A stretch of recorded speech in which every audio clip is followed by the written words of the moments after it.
What is up, everybody? It's Dr. Vibe here, host and producer of the award-winning Dr. Vibe show, the home of Epic Conversations, and I'm the host of Epic Conversations, 2018 Innovation Award winner, 2020 Best Podcast News Award winner given out by the Canadian Ethnic Media Association. I also co-host and co-produce the only, I put something up by mistake here. Sorry about that. This is better. This is better. Here we go. That's a little bit better. I host and produce the only online show in the world for dads, fathers, and male caregivers that is sponsored by Dove Men Plus Care. And being part of that team, I've reached out directly and indirectly to over 400,000 dads, fathers, and male caregivers around the world. As always, I like to say you're blessed, highly favored, a magnet for miracles, and a solution for someone's problem. Yeah, it's been a minute. Haven't done, well, this is what, didn't do Primetime Saturday with Aisha Lala for 3 weeks. This is we haven't been on for 3 weeks. That's sort of like foreign. And I was on a little bit of a work and somewhat rest vacation. And I'm glad to be back. I don't know if you're happy to have me back, but I'm glad to be back on Primetime Saturday with Aisha and Lala. Looking for epic conversations today. I know the ladies have had some time off, but they're back. So, without further ado, let's welcome Aisha, who's not camera ready because she isn't 100%, but she's here with us today, and Lala, who is poofy ready. You need to unmute yourself, Miss Lala. There we go. There we go. There we go. How we been doing? A roller coaster. What? A roller coaster. I mean, it's just a roller coaster all the way around. I had to have wine tonight. Oh, okay. We're having ruby port wine tonight. Oh, excuse me. Oh God, I can't stand port wine. Oh, here we go. She can't stand running animals. She can't stand. But I do like Portuguese wine. I like the Vino Verde. That's my favorite. Oh, okay. I'm not normally a wine drinker, so this is new for me. Okay. What's been going on? We haven't been all 3 years together for a few weeks. What's been going on in your world? Aisha got sick on us. Lala, what have you been doing? I actually have been working on a whole lot of things that is coming up to bat real soon. I've been working on my homeowners class.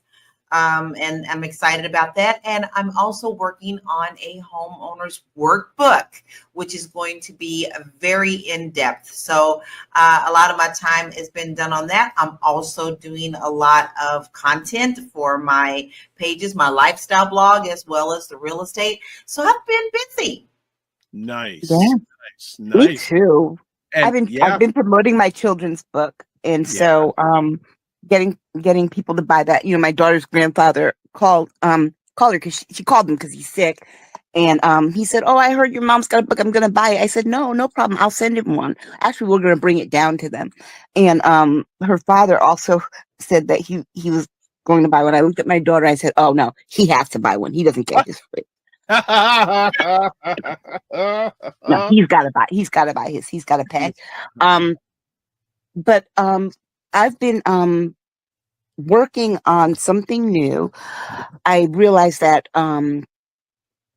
as Americans were trying to figure out what to do in this time, and what I realized, and people are saying all kinds of things that, you know, like, oh, how do we do this? How do we do this? And I realized that a lot of people don't realize that collective action happens in 3 phases. The first phase is that you have to prepare yourself. The second phase is that you have to be in community with other people. And then you get to the planning, the strategic planning of the collective action. Too many people want to go to the collective action because they don't realize that they might not be ready for the work of the collective action. We see a lot of that. And so I've been writing this guide called Practically American.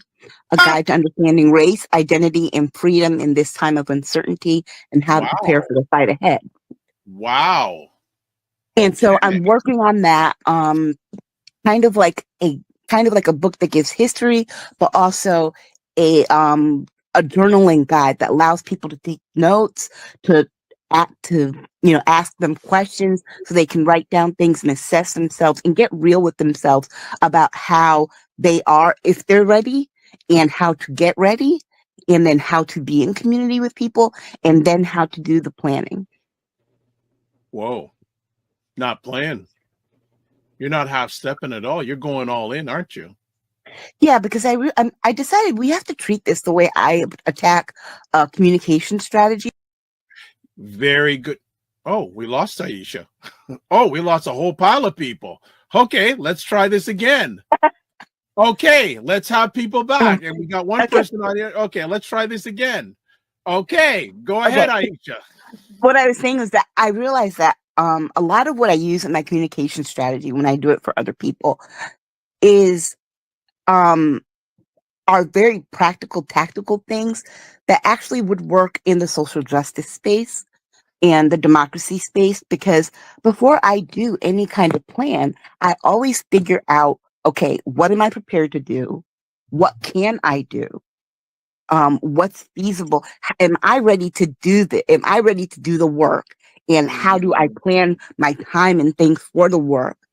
And then you have to be in community with people to do a communication strategy because it doesn't work. So knowing who the community is, who's in that community, and how to reach them. And then I go do my strategic planning. Where from the outside, it might seem like I just jumped into the strategy planning part of it. But actually, I did a lot of assessment beforehand.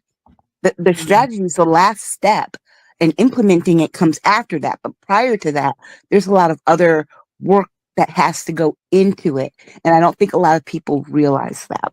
That's why a lot of campaigns and protests and movements aren't sustainable, because the people doing the movement aren't prepared for the long haul. I think I'm looking forward to that publication. I believe a lot of people will benefit from that. And I think I think it's a blueprint that's very apropos for this time in especially Black history. Yes. That's And one of the things that I'm also going to give some resources for people, but things like, and I think that even though it's going to be largely focused on our community, I think that other communities can take from it. For example, one of the resources I recommend for everyone to watch, specifically white people, is the film White Man's Burden. It shows America. It shows America in reverse, where Black people have all the power and white people are in the position that Black people are in this country historically. And I think there are, because I read a lot of these lists of resources and things like that, and oftentimes, and I'm not saying that we should dumb things down, but I think that oftentimes people who are the scholarly writers, and I myself have been one, or you people still who are are the one. What do you mean have been one? You still are one. But people who are scholarly writers oftentimes tend to write over people's heads when they write these books. And so they also give resources that go over people's heads. That's a great point. Right. And just because they're resources that you understand doesn't mean that someone who doesn't have the education that you have will understand all of the academic aspects of it, or the things, the stories behind them. And then sometimes when people go to explain them, they don't explain them as bare bones like we do here on the show. And so I want to do that, take care to do that, but also include resources like films and video clips and quick things that people can look at in short amounts of time, because I also realize that that our attention span as humans is thin. It's very thin. All right. We have all been conditioned to that 3-minute reel, or less. Yeah. Okay. We're gonna stop here. We're gonna go to a quick break. We have been around for a while, so there's lots to chat about, but we only have 3 conversation topics, but we're all going in deep, and we have a friend who's going to come on for the first part of our conversation today. We will be back in 30 seconds, and buckle up. Buckle up, buckle up. So we'll be back in 30 seconds. Black Men Can Talk, a show where Black Canadian come together to have real and filtered conversations about life, culture, and community. When you speak with brothers who are not necessarily connected to community, they often think to themselves, what can I do? You look and you compare yourself to everything on that screen and you're feeling bad about yourself. Look at it as what opportunities can this particular challenge bring? For it to be publicized, young people have to be at the forefront and not just tokenizing those conversations.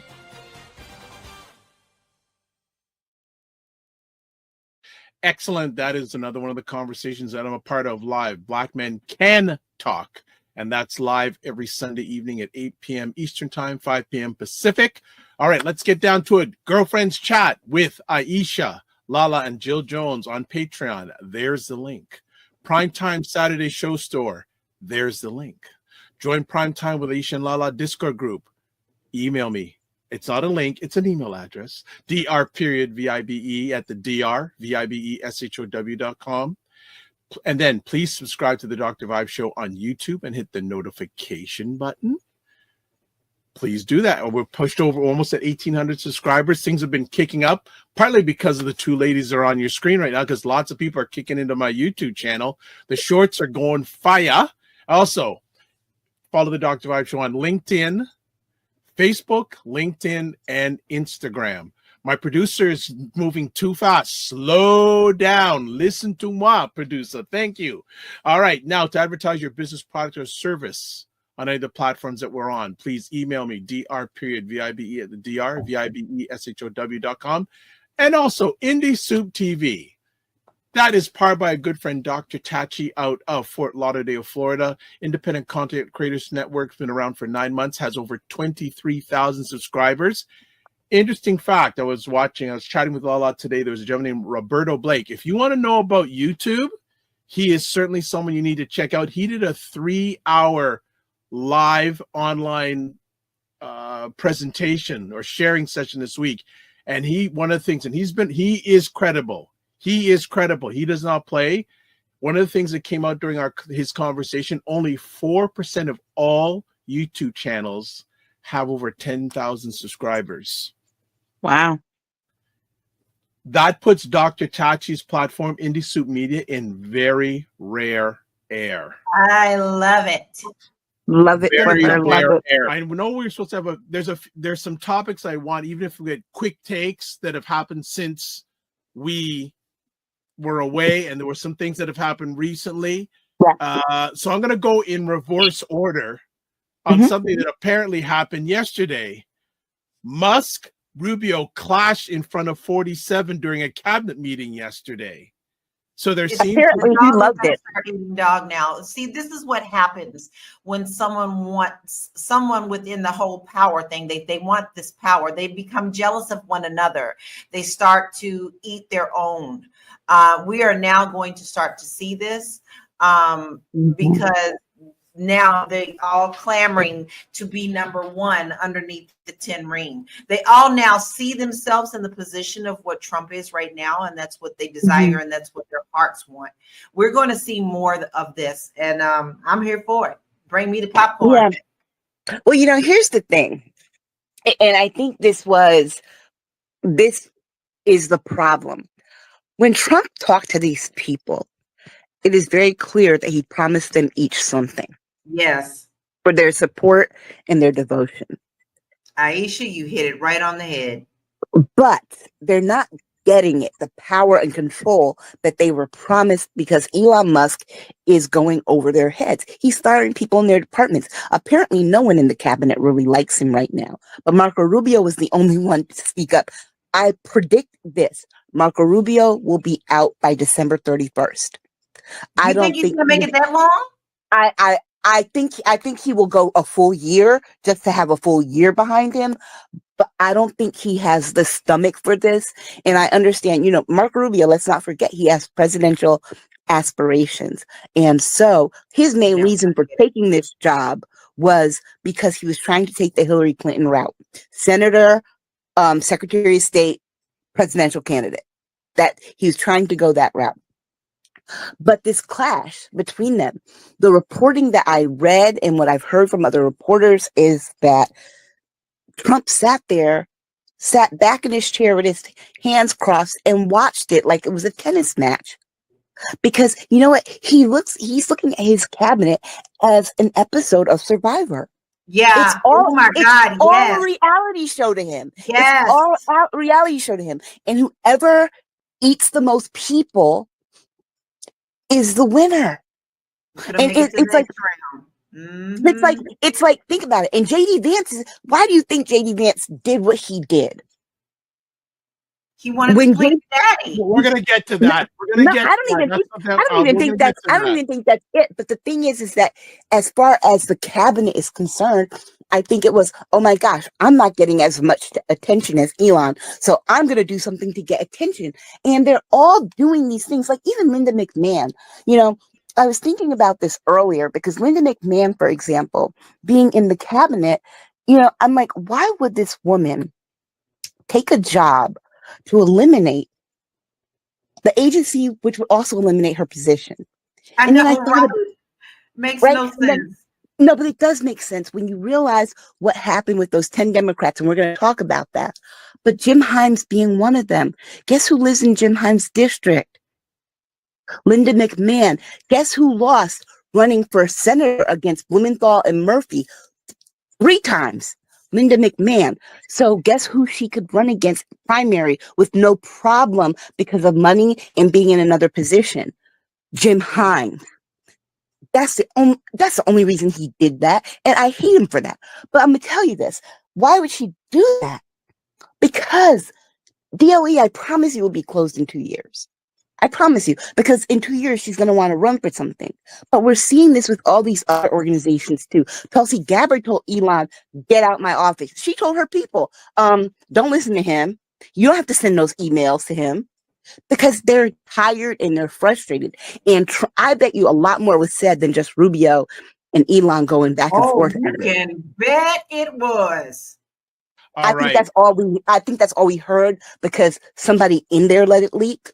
Yeah. But no.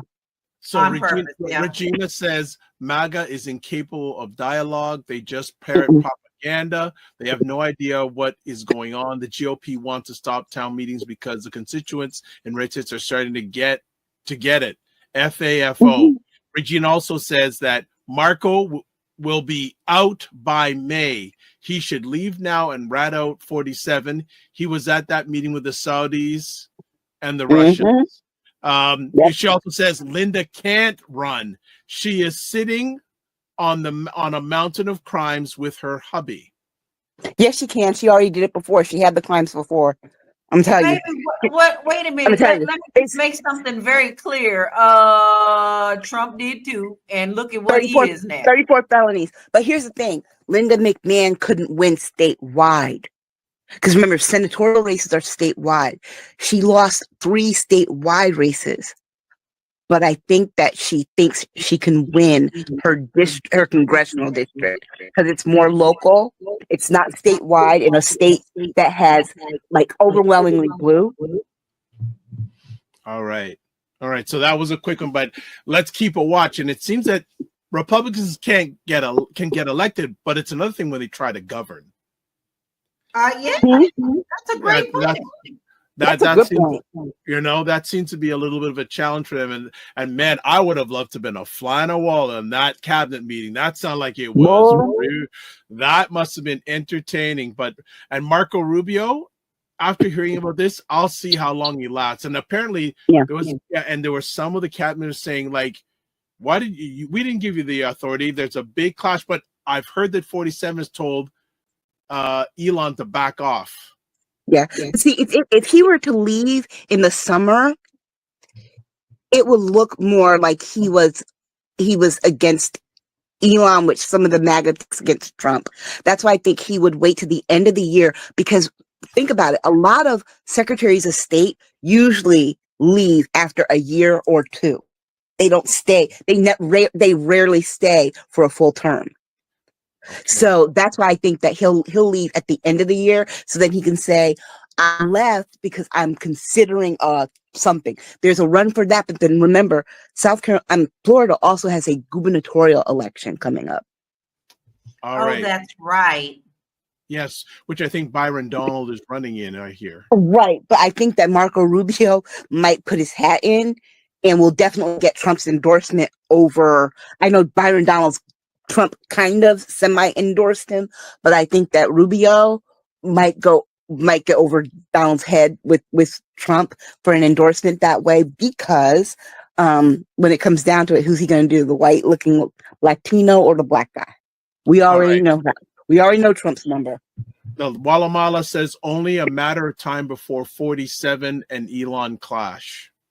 Oh, yeah, of course. But you know why I say no? You know why I say no? Because it's kind of like Trump and Lindsey Graham. You know, Trump has something on Lindsey Graham that has nothing to do with how he presents his sexuality. Because guess what? That's a known thing in South Carolina. When I lived there, and I worked in government, everybody knew that. But he's got something on him. I think I know what it is, but he's got something on him. And it's the same way with Musk. Why was Musk given unchecked power? Because there's something that Musk did to interfere in this election. And that if Trump were to cross him, Musk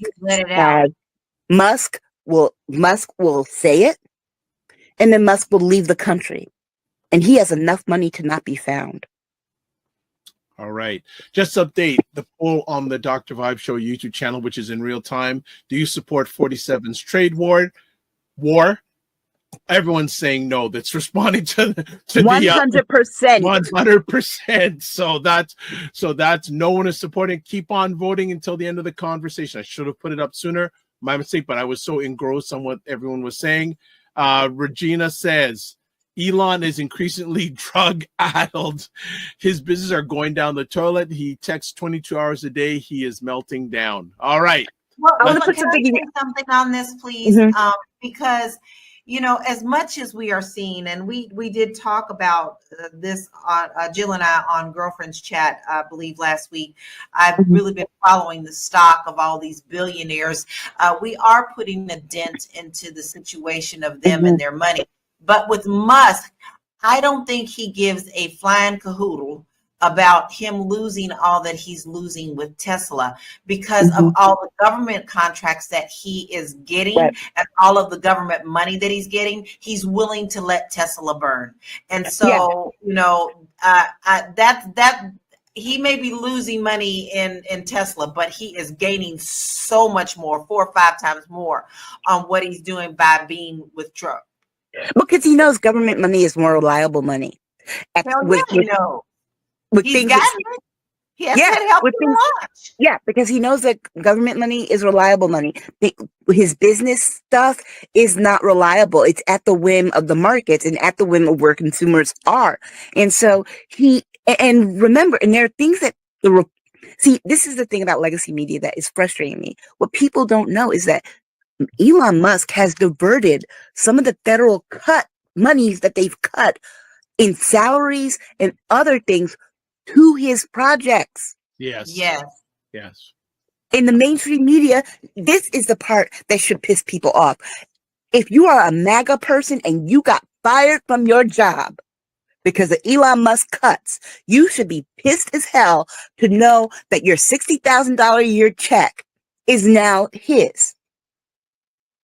And I promise you, he's not getting the $60,000 spread out throughout the year like you would. He's getting a lump sum payment in like 3 different installments over 3 years. All right, let's move to our next conversation topic. Earlier on this week, 47 was in the House of Representatives, and Democrat Al Green. I was like, I don't want to talk about the State of the Union. I'll talk about Al Green, but I don't want to talk about that. Okay, go ahead. But you know what? Let's be honest. That's not the State of the Union. It wasn't a State of the Union. You can't have a State of a Union till at least a year. This was nothing but him trying to do a look at me move. And we knew that's exactly what it was. And this is why Aisha didn't watch it. I didn't watch it, and almost everybody that I know didn't watch it because it's a sham and it's a farce. No, and here's the thing. Usually we get word of the presidential address like 2-3 weeks out, right? The State of the Union, 2-3 weeks out. And usually if the first time they do it, it's either the first year or after the first 100 days. His first 100 days isn't even over. And this man, he had this thing because he was trying to change the narrative and control the media narrative yet again, because he didn't like the fact that the press was bad about the thing with Zelensky. Exactly. All right. And I'm sorry, I do want to say this thing about Al Green. When it comes to the censure, the two howler monkeys, Marjorie Taylor Greene and Lauren Boebert, when they were heckling Joe Biden last year, Republicans didn't censor them, Democrats didn't censor them, and they probably should have. But they censored Al Green, and Al Green didn't heckle him. He basically told him in response to what Trump said, because Trump said he had a mandate. He said, you do not have a mandate to cut Medicaid and Medicare, which is true. He did his job is what he did, and now he's being punished for it. Yes, and what bothers me is that those 10 Democrats, 3 of them are in what some people called districts that went Republican. But guess what? Those Democrats also were on the same ballot. You were on the same ballot as Trump, and you still won. So clearly it's you that they voted for. And that's the part that bothers me so much. But I do want to let our audience know who those 10 Democrats are, because I want to give you a number too, so you can call them and tell them how disappointed you are and how angry you are for not standing up. So here they are. They're Amy Barra of California, and our sister Jill wrote a nice message to them on Facebook. Ed Case of Hawaii, Jim Costa of California, Laura Gillen of New York, Jim Himes of Connecticut, Christy Houlihan of Pennsylvania, Mark Kaptor of Ohio, Jared Moskowitz of Florida, Marie Glusenkamp Perez of Washington, and Tom Swasey of New York. Now, if you are upset enough and angry enough at what's going on in this country, here is the U.S. House of Representatives switchboard number. They will pass you through to any House member. The number is 202-224-3121. And I will actually put that in our comments for people. But call all of these weak Dems and let them know you're unhappy that they're just sitting around, playing around, and not standing up. And let me make something else you aware of something else that you have a right to do. Most people make the misunderstanding that just because it's not someone who is in your district who you voted for, that you don't have a right to call another district and to call them out.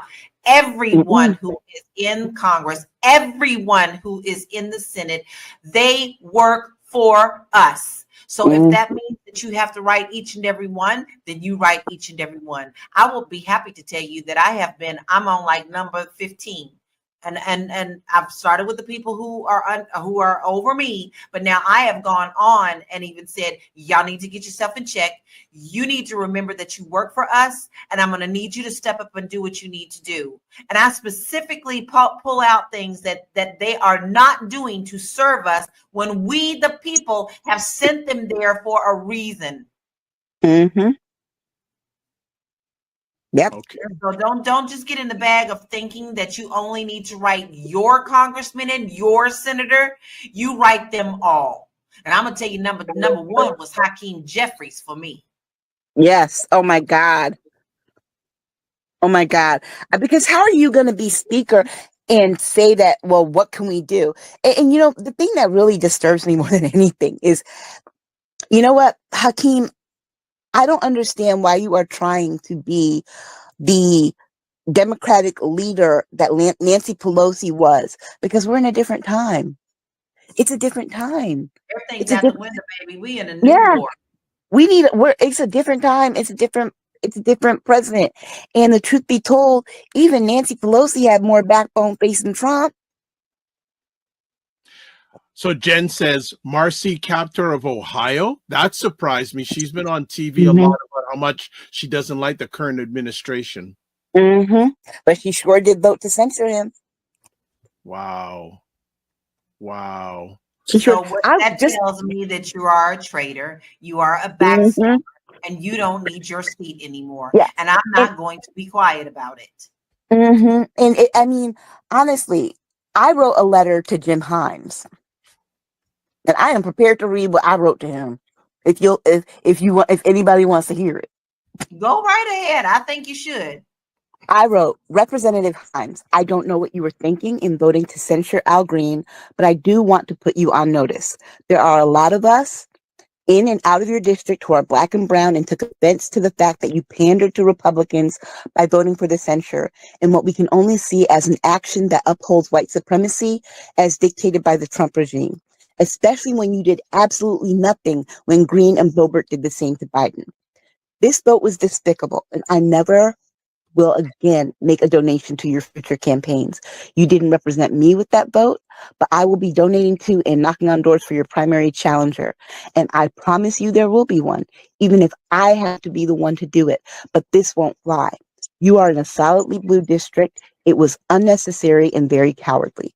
Get a backbone and stand up or step aside and let someone with courage and gusto to do the thing that needs to be done. People are fed up with wishy-washy Democrats like yourself capitulating to nonsense. Changes are coming. As the assistant principal said to the class of 92 on our first day of high school, look to your left, look to your right. One of the three of you will not be here in 2 years if you don't do what your folks sent you here to do. The same applies here, and you will not be the one returning to Congress if you keep making moves like these that offend your constituents. Sincerely, Aisha K. Staggers.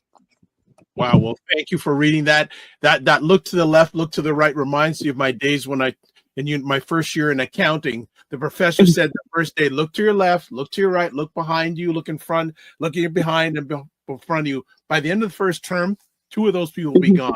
So that brings back memories. So yeah. By the way, I failed accounting and dropped out after the first term. By the way, no, but look, that was Mr. Williams, freshman year, Wilbercross High School, New Haven, Connecticut. And I promise you, there were 319 of us when 374 of us when we started. When we graduated, it was like maybe 254 or so. Wow. 250, 280, about that much. Yeah. So there were people that were not there because they didn't do what they were supposed to do. There were girls who dropped out because they got pregnant, and there were boys who died. Wow. All right. Yeah. Let's move on. And before we go further, there's a phone number if you want to call the U.S. House switchboard. Thank you, Aisha, for providing it. And it's also in the comment section on all the platforms except my LinkedIn platform. It's in the comment section. Also, thanks to our producer for helping me out with that. So it's appreciated. Next up, let's go with this one. Back to Mr. Musk. Calls on 47 to pardon ex-cop Derek Chauvin, who murdered Baby, George. This is bait. Y'all don't move. Don't move. Stand still. Stand in formation. This is a test. This is a test for them to call into play martial law. And that's what they're waiting to do. Yep. Because with Don't do martial it. law, he also can go in and say that he's not going to allow these special elections. All right. So listen, don't get riled. Don't let yourself, don't get your panties in a bunch. Be quiet and be ready to move when it's time to move. This is not the time to move. Yep. And let me be very clear about this. The reason that they chose this case, and remember, it's Derek Chauvin wasn't the only one arrested, but they picked this case and this particular person because of the high profile nature of it, but also too, because remember, Trump is out for retribution. Yeah. And one of the pieces of retribution is getting back at the BLM protesters. So they're trying to bring them out. So this time he can actually shoot him. Because remember before he tried to shoot him and the guy told him, no, we can't do that, Mr. President. And so he's trying to do that because how do we know this?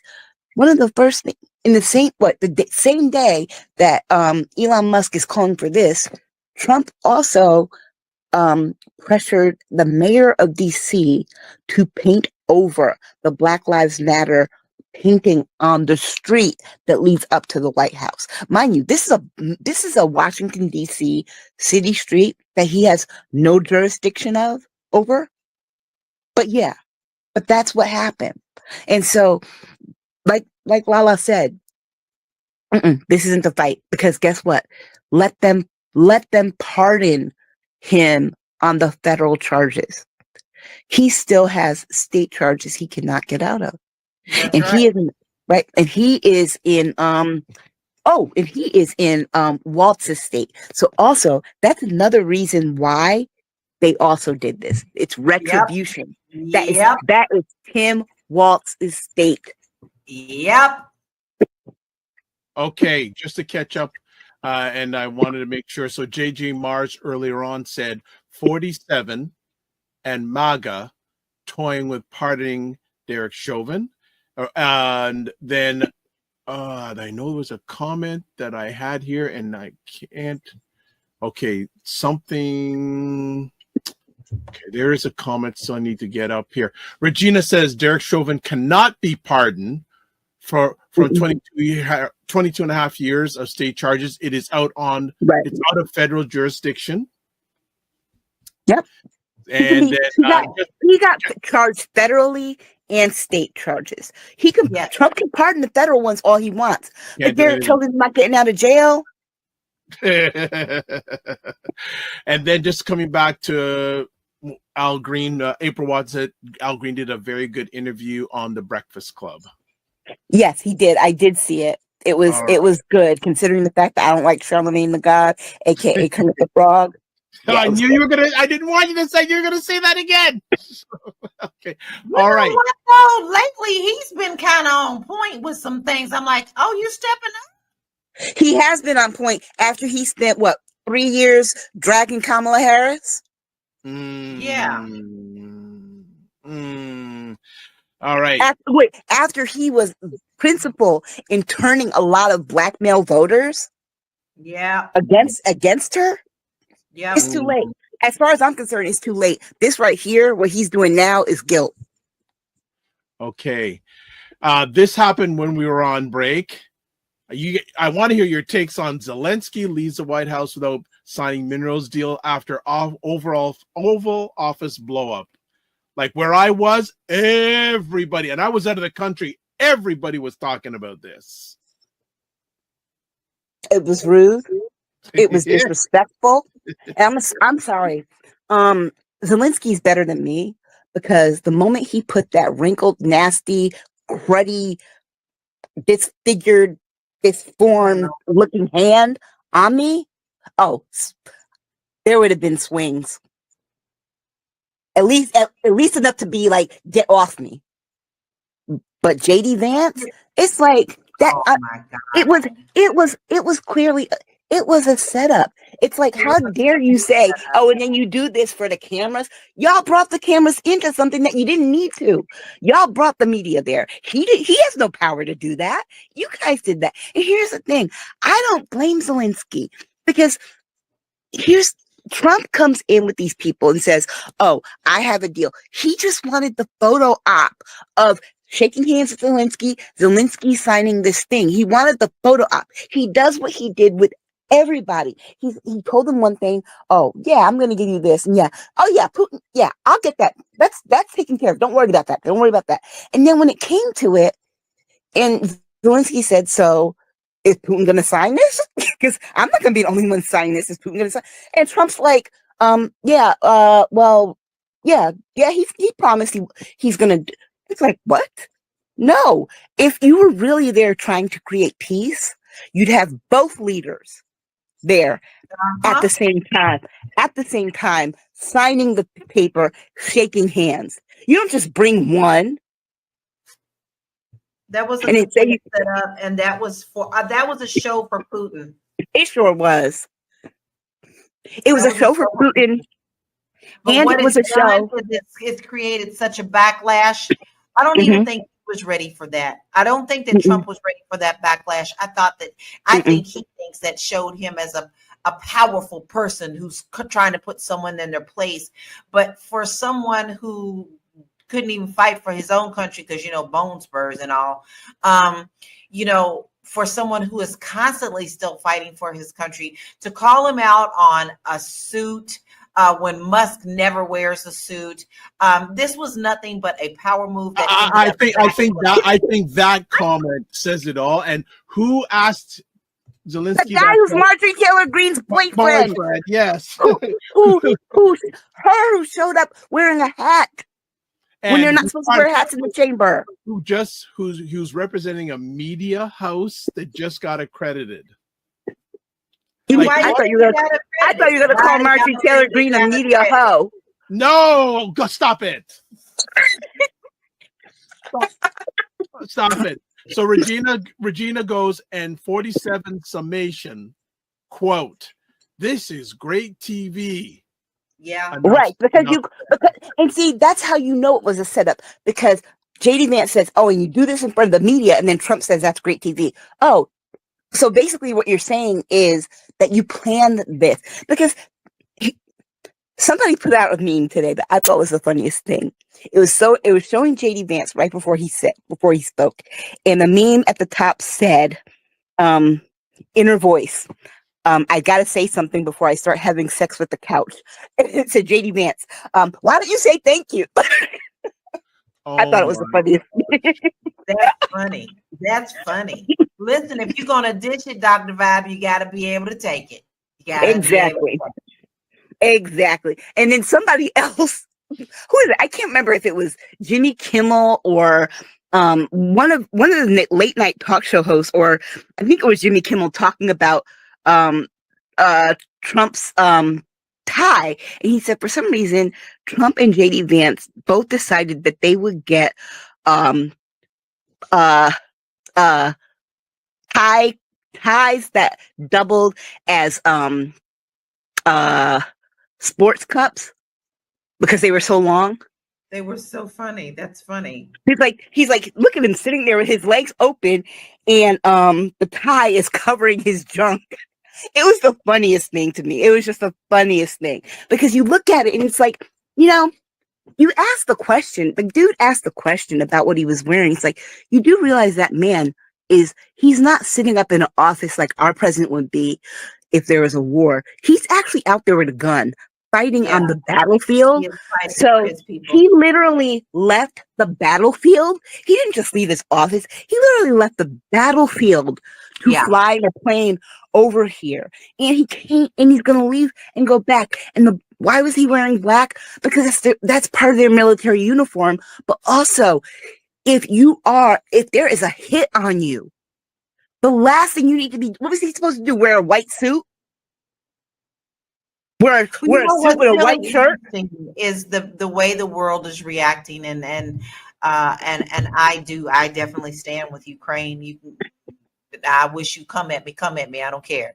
But what I'm loving is there are people all across the world who are standing up to Russia now even more. So there is, I think, outside the Italian Russian embassy, they painted the Statue of Liberty thing out there in front of in the colors.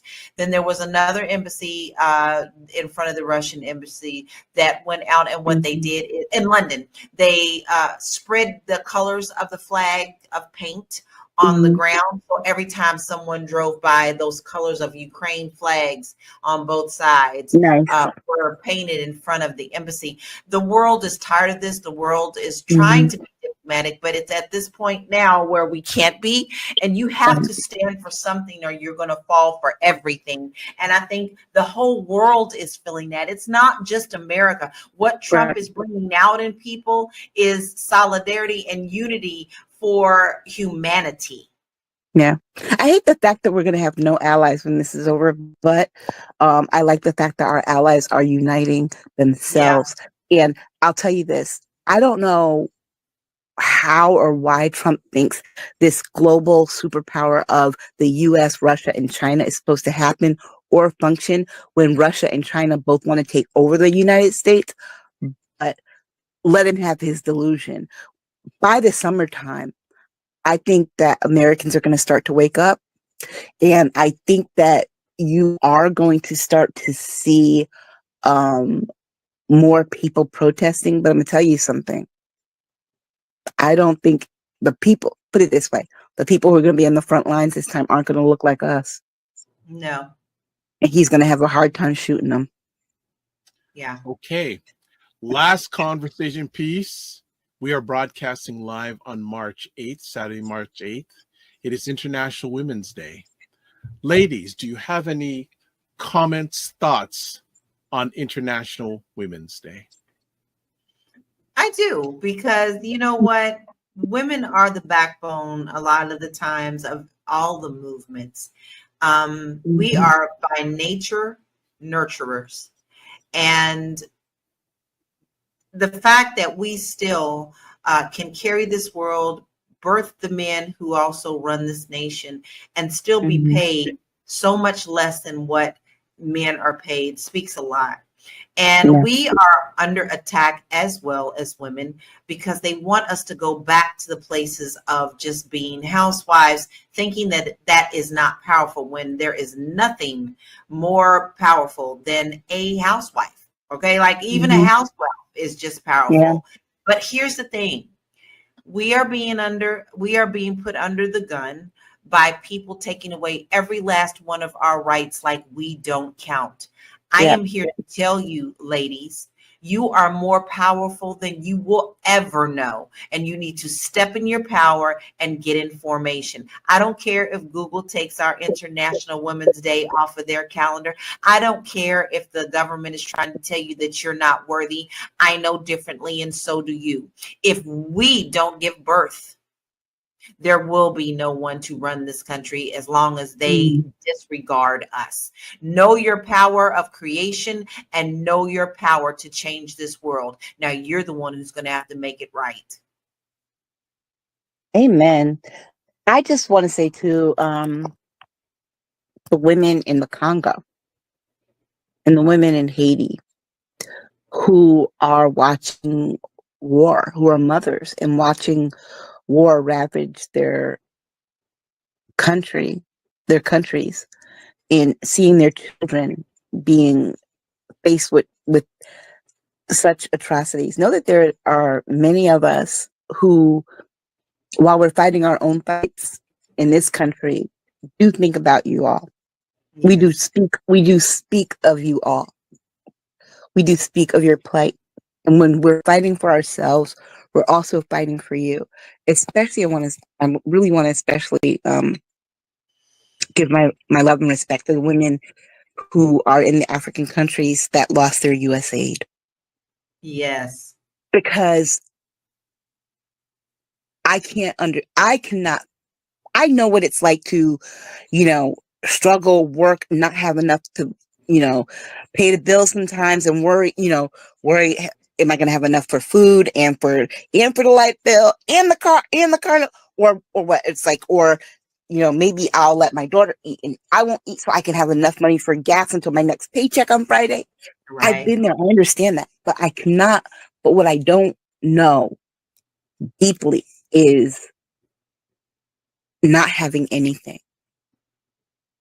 And then having something one day and someone taking the very little that you have away, including those nutrition packs. A lot of that money went to these nutrition packets developed by a Black man it was fortified peanut butter, little packets of fortified peanut butter that kept these kids, that helped these kids with their nutrition.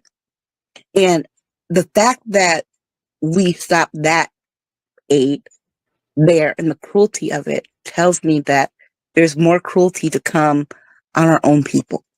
If he can do that to the least, the people with the least in the world.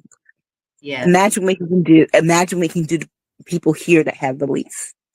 And so I will always have your plight in mind as I am fighting through my own plight. Exactly. Okay, you have some comments here. Dusty Bunny says, love to celebrate all kinds of women, but do not fall for the rhetoric that the only respectful type of woman is one that's complicit. We must be changers. Regina says, my thought. Harris is our real president. The biggest tragedy is not having her leading us. Sisters have to stick together, but the Karens are undermining. Despite women are the soul of the world. Mhm. And if Yeah. you don't, go ahead. And I also want, and on this Women's Day, I think we should also give a shout out to two women that we've lost that we didn't get a chance to talk about. Yes. Being Roberta Flack, and Angie Stone. Yes. Women whose music was about liberation Yes. and self-love and being women. Well, if I have your permission, ladies and audience, I'm going to read a poem Yes. for Yes. Women's Day. So here we go. It's called A Tapestry of Light. The year turns, a new dawn breaks, a symphony of strength for goodness sakes. For every heart that beats, a story spun, a tapestry of light where victories are won. From whispered dreams to voices bold and clear, a legacy of courage, banishing all fear. The hands that nurture, the minds that soar, breaking ceilings, opening every door. Through fields of science and art's embrace, in boardrooms, kitchens, every sacred place. A mother's wisdom, a sister's gentle hand, a leader's vision, a shaping every hand. Let kindness bloom, let empathy ignite, let voices rise in truth's unwavering light. For every struggle, a resilient seed, a future woven where all can truly lead. So raise a glass, aka Lala, to spirits ever bright, to women's power shining ever bright. In every triumph, a shared and glorious gleam. For International Women's Day, a vibrant living dream. Let every woman know her worth, her might, a beacon burning, forever bold and bright. As we journey hand in hand, we'll stride with love and purpose side by side. Beautiful. All right. Yeah. So that's how we're going to end off this epic conversation. No? No. We also have to acknowledge the loss of Roy Ayers Yes. and Dwayne Wiggins of Tony. Yes. 100%. 100%. We've lost. Like my daughter said, and already. I told Lala and Jill this, we are losing our recipes. Yes. It's a good way to put it. All right, family. That is it. And that's the first poetry review we've ever had on that's the first time I've read a poem on any of the platforms. I said, today, let's do something for We might need more of that on this platform because sometimes poetry has a way of saying what we feel, but also making us feel better about where we are at. 100%. All right. That is a wrap. And we's done. Before we leave, I was going to see if I get another poem out, but it's now time for the ladies to share their contact information. And we will go first with the lady they call Lala. Well, it's easy to find me. I made it very simple. You can just go to my website, which is www.laurakey.net. I have a lot of free resources there for you. I have a wonderful blog that I love to keep you updated about buying real estate about.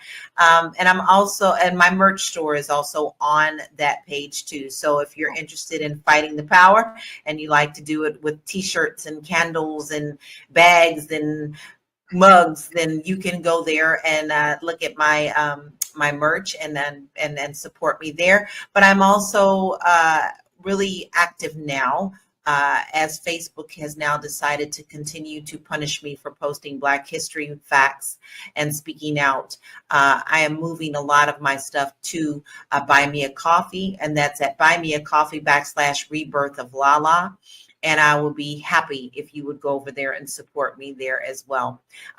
You can see my other links here. The Roots and Richness is my merch store. But for now, I've moved everything to the website.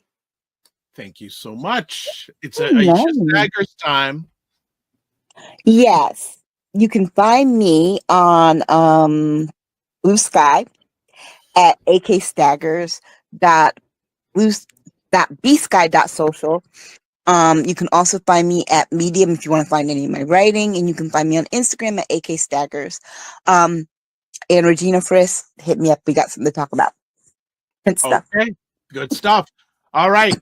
Finally, moi. You can catch me at the DRVIBESHOW.com, YouTube, Facebook, and LinkedIn.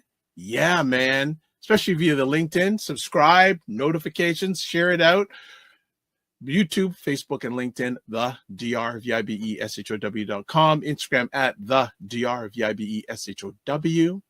X/Twitter, DRVIBESHOW. Email dr.vibe at the drvibeshow.com. And you can also catch me at Blue Sky at drvibe.bsky.social. And you can catch replays of this epic conversation at the Dr. Vibe Show on YouTube, Facebook, and LinkedIn, and the Dr. Vibe Show website, the drvibeshow.com. And that's a wrap. So want to say, oh, there's a few more comments here. All right. So, oh, look at this. Jen, love the poem. She says, great show. Nice poetry. Thanks for the show. The Walamata, good. And then Regina says, thanks, good night. So for those people who are Discord subscribers, I will be posting the poem with our Discord group. All right. Is that fair? I think that's fair. Live your life as a dream. If you can dream it, you can make it. Sometimes you have to get small to get stronger. Block assumptions. Aim bigger, aim better, aim higher, aim wider. Love, faith, and respect. As always, don't just manage your time, manage your energy. Remember to give yourself grace. And if you're not making money, make history. Good if you make both. And finally, make it better. God bless. Peace to all. Keep the faith. And you know what? It's so good to be back. Peace.